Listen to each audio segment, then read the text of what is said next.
그 어떤 원칙에 의해서 투자를 하는 경우 싸면 사고 비싸면 팔고 했을 때는 많은 매매가 일어나지 않거든요. 그렇죠. 그리고 장기 투자하게 되고 어떤 뉴스, 정보 이런 거를 귀담아 듣고 매매를 하면 뭐 사람의 마음이 100번 왔다 갔다 하잖아요. 그래서 또 100번 매매를 하게 되잖아요.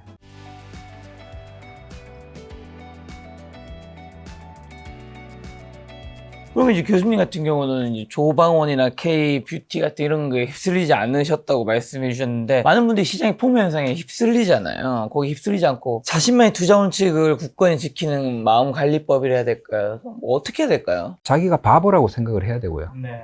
그리고 나는 아무리 뭐 머리가 좋은 것 같지만 실제로 내 심리가 지배를 하고 있거든요. 그렇죠. 그래서 뉴턴도 조방원이 나쁘다는 게 아니고 그때 그 사우스시라는 그런 주식에 휘말려 가지고 똑같이 처음엔 좀 샀다가 오르니까 한 30% 먹고 팔았어요. 그런데 이게 계속 한 2배 더 오르니까 전 재산을 다 모아 가지고 거기다 몰빵을 한 거예요. 그래서 주가가 한 30%만 떨어지니까 파산하게 되는 그런 상황을 겪으면서 그랬잖아요. 정말 인간의 미친 광기는 측정할 수가 없다라고 했잖아요. 그래서 내가 우주는 측정하지. 예, 그래서 일단은 제 판단, 제 생각을 믿지 않고 뭐 아까 어떤 정책이 야 이번 정부의 정책이 이거니까 이게 좋을 거야라고 네. 그쪽을 투자. 이것도 사실은 내 심리와 내 판단이거든요. 그래서 그거를 저는 이제 믿지 않는다. 철저하게 내 룰. 그래서 이런 돈을 잃게 하는 사람들의 심리에서 벗어나게 하는 방법 1. 원칙대로 한다. 룰을 만들어요. 네. 그래서 삼성전자 같은 경우도 어떨 때는 저도 내 심리는 사람들이 10만 전자 간다 그러면 나도 사고 싶죠. 제 마음은. 하지만 제 룰은 나는 요 방식대로 계산을 해야 돼. 네. 얼마면 살 수 있는지를 해보면 얼마야. 지금의 가격은 내 계산대로 룰로 해보면 팔아야 되는 가격이야. 이렇게 나오지만 이건 내 심리하고 다른 계산법으로 나오는 거기 때문에 무조건 지키는 거. 저는 모든 그 주식을 그 방식으로 적용해서 그 기준에 부합해야지 매수를 하고, 기준에 부합하는데 사고 안 사고는 내 마음대로 해야 되지만 일단 사는 거는 그 기준에 다 부합하는 거 안에서 사야 된다. 예. 파는 것도 기준에 부합되는 것만 팔아야 된다. 그래서 마음이 판단하는 것이 아니고 내 룰이, 내 원칙이 판단하는 것이다. 네. 그 방법만 가능합니다. 또 개인 투자의 실수 중 하나가 잦은 매매에 빠져 수익률 갉아먹는 경우도 있는데, 이런 분들은 어떤 조언을 해주고 싶으세요? 그러니까 제 조카가 지금 네. 이제 이번에 대학교 들어갔는데 최근에 보니까 자기 그동안 모았던 용돈 다 빵이 됐더라고요. 그래서 제가 이해가 안 되더라고요. 야, 요즘 시장도 괜찮은데 투자한 내역 한번 보내봐봐 하고 이렇게 보니까 손실을 크게 보지는 않았는데 수수료로 그 돈이 다 나갔더라고요. 뭐 알고리즘 매매인가요? 뭐 그런 것들. 그래서 알고리즘 매매 이런 거 금지했으면 좋겠는데 저는.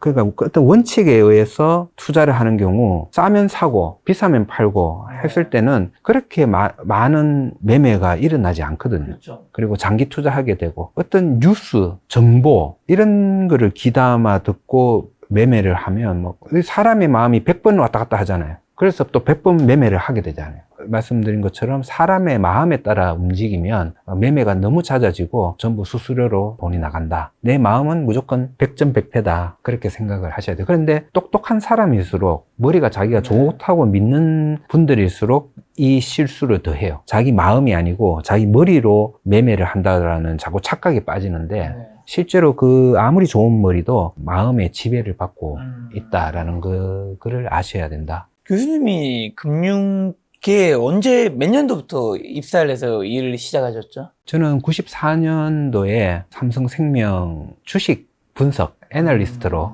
입사를 했습니다. 주식 전문가라고 랍시고 엄청 기고만장했죠. 나도 제 머리가 나 IQ도 좋고 학교도 좋은 데 나오고 뭐 그 당시 뭐 MBA도 했어. 기고만장했거든요. 그래서 주식을 굉장히 열심히 했어요. 제 친구들도 경영학과 나왔거든요. 친구들도 다 증권회사에 다 앉아 있는 거예요. 수많은 정보가 들어오고. 그래서 저는 엄청 떼돈 벌 줄 알았죠. 그런데 94년도에 입사했잖아요. 97년도 IMF 때 제 연봉의 10배에 이르는 빚을 지게 돼요. 그런 모멘텀 투자를 하다가. 삼성생명 같은 경우는 이게 보험사기 때문에 주식 전문가였지만은 개인적으로 주식을 할 수가 있었어요.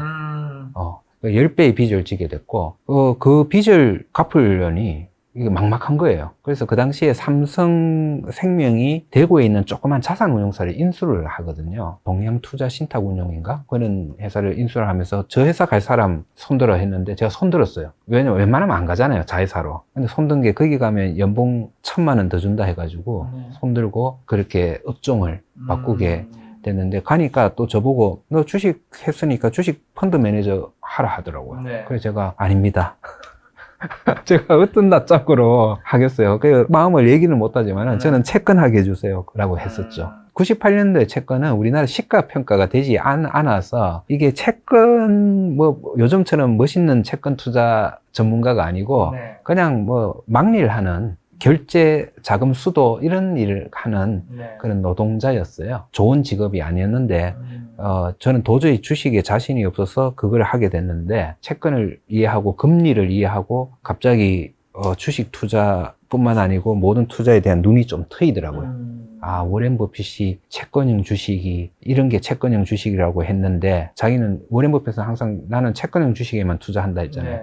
그게 무슨 말인지 말귀도 알아듣겠고, 그래서 그때부터 빚을 조금씩 갚아 나가면서 채권형 주식을 한 2003년, 2004년 그때부터 했는데, 제 업은 그래서 한 2020년 은퇴할 때까지 거의 채권 펀드 매니저로 일을 하면서 개인적으로는 주식 투자를 선호하는 채권형 주식을 투자하는 그런 투자자가 병행하고 있었죠. 그 마지막이 신한 BNP 파리바 자산운용 국내 운영부문 총괄 부사장까지 역임하셨는데 2020년에 은퇴하셨다고요? 그 이후로 지금 한 6년 정도 지났는데, 그러면 6년 동안은 어떻게 보면 개인 투자자이신 거잖아요. 네. 대학의 교수님으로 계시면서 6년 동안에 또 저는 뭐 이리저리 전해 듣는 이야기로는 굉장히 또 수익률이 좋으셨던 걸로는 알고 있는데, 금융업계에 계신 지가 31년 정도 되신 거잖아요. 94년에 입사했으니까. 개인 투자자들 중에서 돈을 많이 버신 분들은 좀 어떤 특징이 있다고 생각하시고, 어떤 사람들이 돈을 벌고, 그리고 어떻게 보면 금융인으로서 개인으로 돈을 많이 벌지 못했더라도 종사하신 분들은 많잖아요. 근데 그분들도 많이 알 거잖아요. 왜 그분들은 돈을 못 벌까?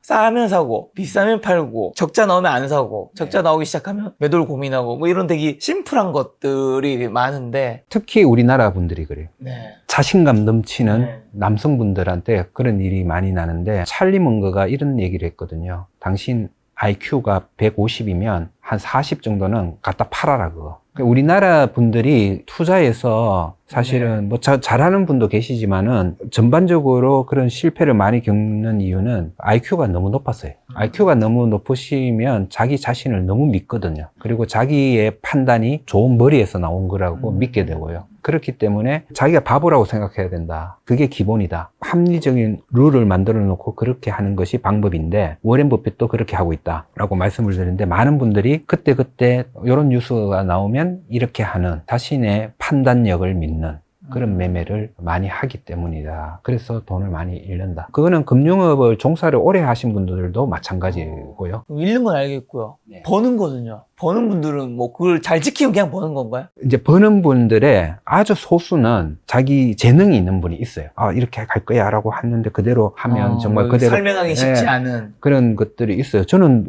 그분들을 보면 오씨, 저런 사람이 있었네? 정말 고수라고 생각을 해요. 작두 탄다라고 그러죠. 작두를 타시는 분들이 있어요. 그런 분들은 정말 1000명에 1명이 안 돼요. 제가 보기엔. 아주 소수고요. 그 말고 대부분 투자를 돈을 잘 버는 분들은 자기들의 원칙이 있어요. 그리고 항상 그 벤치마크 기준 이런 거를 정해놔요. 네. 항상 복리로 몇 프로 수익이라는 개념을 잘 알고 있고, 그거와 비교를 했을 때 뭐가 유리하다라는 그거는 판단이기도 하지만 룰이거든요. 네. 나는 이게 몇 프로 이상의 기대 수익이면 살 거야. 충분히 가능성이. 이런 저처럼 굉장히 정형화된 룰이 있는 사람도 있고, 네.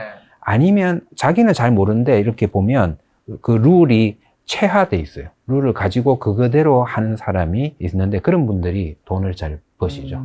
그리고 그 룰에는 항상 수익률의 개념, 복리 수익률이라는 개념이 굉장히 중요한 룰의 기준으로 들어가 있어야 되고요. 미래의 꿈을 파는 스토리 주식이 예전보다 지금 훨씬 더 굉장히 많아졌는데, 그리고 꾸준한 실적을 내는 가치주를 좋아하시는 교수님은 그 사이에서 우리 개인 투자자들 어떤 좀 균형감을 가져가야 할까요? 그게 사람의 본능이 그런 미래의 꿈과 희망을 쫓는 주식을 쫓아갈 수밖에 없다고 생각을 합니다. 네. 사람 마음은. 그래서 저는 그거를 막 억지로 많이 말려봤지만은 안 되더라고요. 안 되고. 그래서 제가 계속 얘기하는 건 제 주변의 친구, 주변 사람들한테 얘기하는 거는 그럼 반만 해봐.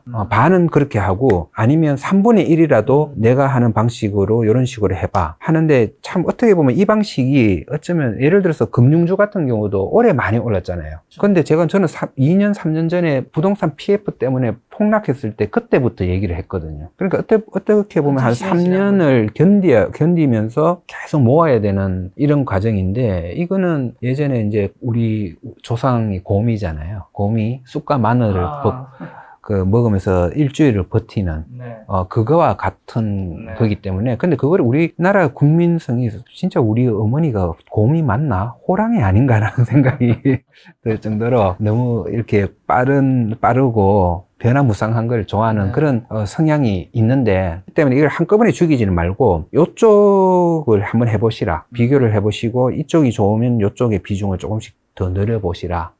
이렇게 제가 말씀을 드리고 있어요.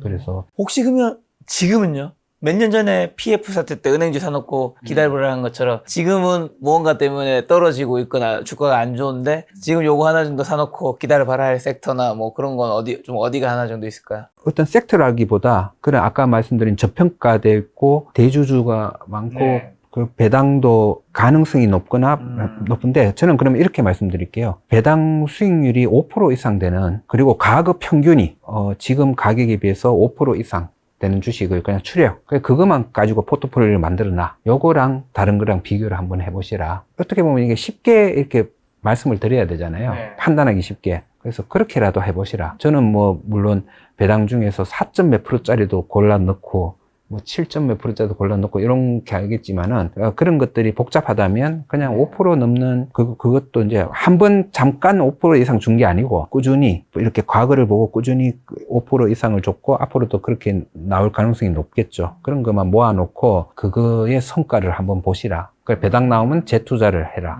왜냐하면 지금 5% 정도의 배당을 주는 주식들은 10년 뒤면 그 10% 정도 줄 가능성이 높거든요. 지금 가격 대비. 그럼 그 말은 평균 7.5%예요. 배당에서만 7.5%가 나온다는 말이에요. 그러면 이 배당으로만 해도 2배가 된다는 뜻이거든요. 2배가 된다는 뜻이고, 그런 주식은 10년 동안 오를 수밖에 없어요. 그렇게 오르면 한 2배 오를 거예요. 10년 뒤에는. 왜냐면 재산도 쌓이고, 그러니까 이익도 올라가고, 자꾸 규모가 커지니까, 그렇게 되면 거기에서 한 2배 되고, 그러면 4배가 되는 거잖아요. 4배가 되는 게 연환산했을 때 15%의 복리 수익률입니다. 계속 저는 매년 재산을 어느 정도 증가했는지 체크를 해보는데 그 벤치마크 기준이 계속 15% 수준을 평균적으로 하고 있느냐, 그게 항상 제가 체크하는 포인트죠. 포인트고 15%라는 게 아까 기대 수익률 계산할 때도 중요하지만은 우리가 부를 성장시킬 때 15% 정도만 성장시키면 10년 뒤에 4배가 되는 속도거든요. 15%로 7년 하면 2배가 되나요? 5년. 그래서 아까 저는 이제 그걸 체크했겠죠. 내가 은퇴하고 나서 지금 5년 조금 넘었는데 그때 재산보다 지금 재산이 2배가 됐냐 안 됐냐, 그런 걸 체크하겠죠. 되셨을 것 같은데. 안 됐으면 제가 얼마인지 여쭤보지 않았으니까. 자, 그럼 마지막으로 그래도 좀 직접적으로 오늘 개별 종목을 여쭤본 적이 없으니까 직접적으로 좀 현금 1억 원이 있는 분이라면 어느 섹터나 어느 종목에 조금 그래도 좀 힘들 조금만 더 주고 가신다면요? 증권주나 은행주 중에서 배당 아까 5% 정도 넘을 것 같은 그런 것들을 선별을 해서 50% 넣고 싶고요. 나머지 50%는 다른 업종에서 그런 주식들, 배당이 넘고, 그런 거. 예를 들면 아까 말씀드린 교육 관련 지주 회사는 코스닥 종목인 것 같은데요. 그 종목은 배당 수익률이 7% 넘어요.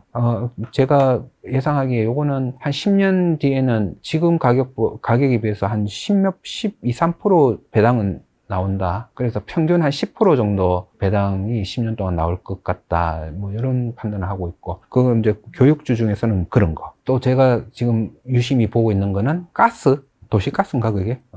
네. 예를 들어서 서울 같으면 과거에 좀 투자를 가끔 했던 삼천리 같은 그런 네. 근데 지금은 그게 아니고 지방의 도시가스 회사 같은 경우 네.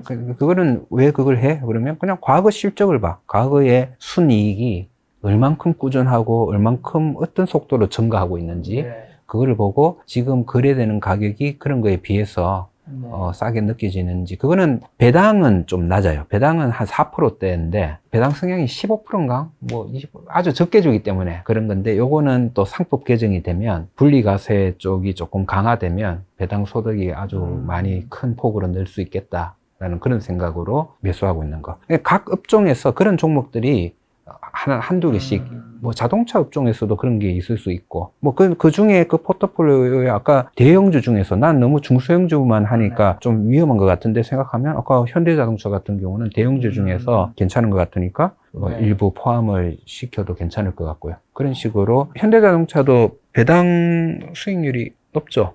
아까 말한 5% 이상 되는 그쪽이 포함이 되니까 그런 걸로 모아놓고 있으면 평균 배당 수익률이 뭐 더 높으면 더 좋겠죠. 6% 되면 좋고 7%에 가까이 되면 더 좋고 네. 그런 식으로 해서 한번 가지고 가보시면 1억을 만들어 놓으시면 저는 그런 거를 중간에 한 번씩 뚜껑을 열어보고 많이 올랐네? 그러면 이거 많이 올랐으니까 배당 수익률이 좀 떨어지죠. 배당은 1,000원 주는데 10,000원일 때 1,000원 주면 10%지만 20,000원으로 올랐으면 이건 이제 5%밖에 안 되는 거잖아요. 그런 거는 좀 팔면서 좀 다른 거 이거는 아직도 배당 수익률이 가격 대비 많이 주네? 네. 배당을 더 많이 주는 쪽으로 또 교체도 좀 가끔 하고 뭐 그런 식으로 배당 나오면 재투자하고 이런 식으로 한 10년 끌고 가보시면 저는 그 1억은 한 4억 정도 될 가능성이 높다. 이게 오히려 더 안전하고 더 높은 수익을 얻을 수 있는 투자법이다. 저는 15% 매년 15% 수익률이 아, 매년 15%면 엄청난 거죠. 충분한 엄청난 거거든요. 네. 20년이면 16배니까. 그런데 사람들의 마음은 15% 그러면 애게라고 하는 분들이 1년에 많으시던데요. 뭐 50%는 나야. 뭐 그렇게 하시던데 15%면 애게해요. 근데 그게 사실은 돈을 잃게 하는 마음이에요.